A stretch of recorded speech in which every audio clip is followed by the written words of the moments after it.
POS Profiles Explained. So we're going to go to Settings, then POS Profiles. As with most items in the system, when you want to make it, hit the green button. Now the name should be unique, and we want this to be something that we know instantly when we see the name that it's going to also correlate with the order type. So generally those will be very close together. And remember that order types are your sales pipeline. So this is where that money is coming from, depending on which order goes through or how you're gathering money. This is a great way to break that up so you can see all those channels and where it's all coming from. This also comes into the POS profile. If you have separate areas, you can have the TR, then you might have another for events, which is always a good thing to have. But what if you have a bar as well, or a different patio? So depending on your locations, you can have different POS profiles, and you can also have different pages attached.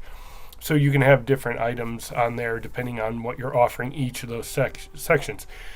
The biggest caveat here with this is only make additional POS profiles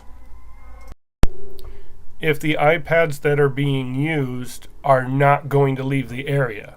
Okay, so if you have a set of iPads and they float through multiple areas, then it's really not much of a point to have different zones, because they're going to be flying throughout and your numbers are going to be mixed up.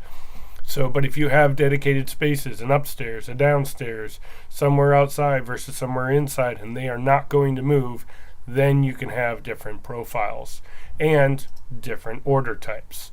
That way, again, it's all for reporting and making sure. The order is literally just the order that it's on this page. The pickup inventory pool, fairly self-explanatory. Very important, ship also, because this is going to, when you're putting orders together, this is going to be whether it's a pickup or it's a ship order and how it behaves after that. Pickup location default usually is going to be the tasting room. And then, of course, the order type, again, should be linked or should be very similar to whatever the unique name is. Order status completed.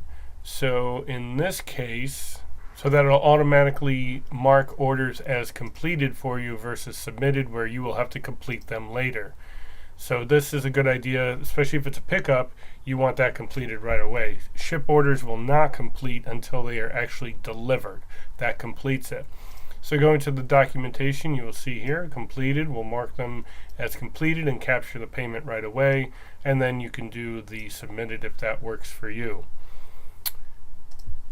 Then we also have pickup orders. Auto mark orders as picked up. Ideal, you want to do this. The only time I might suggest don't mark orders as picked up is if you're doing futures. So you're going to have some people buy some packages, some 3-packs, whatever it is, and chances are you want to do this at an event, so that's going to be marked that way, and then as they purchase those, it's not going to be marked as picked up, and that way it still sits in the system, so that when it's ready to give out, because they've paid for it already, then you can go ahead and mark it as picked up. But 99% of the time, auto mark orders is picked up. Otherwise, at the end of the day, you're going to have to go in and mark all those orders as picked up manually, and that's a lot of work. So don't do that. Leave it auto mark. Order confirmation, this could be the default of the system, or you can create your own if you'd like.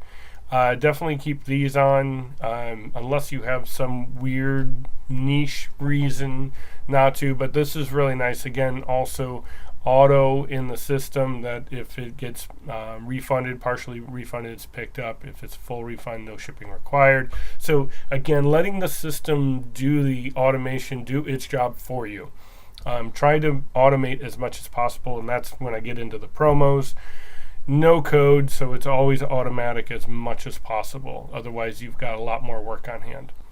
Not too many people are doing this day, but you're welcome to put those in if you like.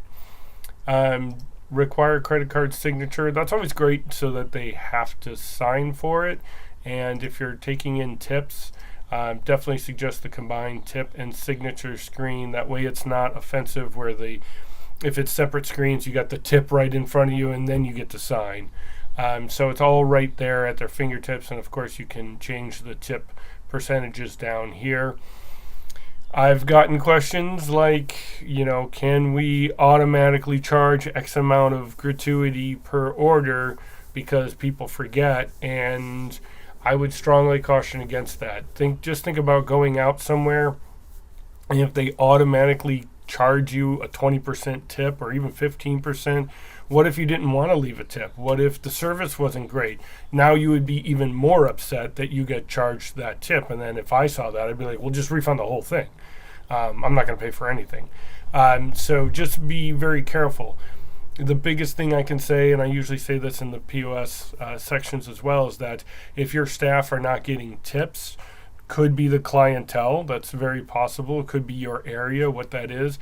But I would tell the staff, well, look at yourselves. What are you doing? Are you giving great customer service and hospitality? I've been doing this a very long time, and I give amazing hospitality and engagement and value to any of the tastings that I have done or would do, and I don't always get a tip. So you're always hoping, but as long as you don't expect it, then you're going to be better off mentally, psychologically about it.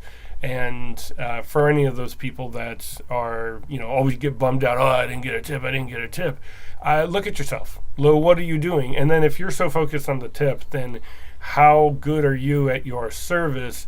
And now you're getting into a shady area where now you're going to start skirting the lines, giving free pours, extra pours, giving away stuff just to get that tip. So any managers listening, watch out for those people. They're not bad people, but we need to make sure everybody's in the right headspace, that it's a creative environment, that it's a communicative environment, and most importantly, as long as you make the customer happy, everything else will flow. So don't think about yourself, think about somebody else. That's what you're there for, hospitality, customer service. Make sure they have an amazing time, and it'll come back to you. Just don't expect it. Hope, but don't expect. All right. So then we have force out after transaction, which is great, especially if you have a lot of people, you're using the pins.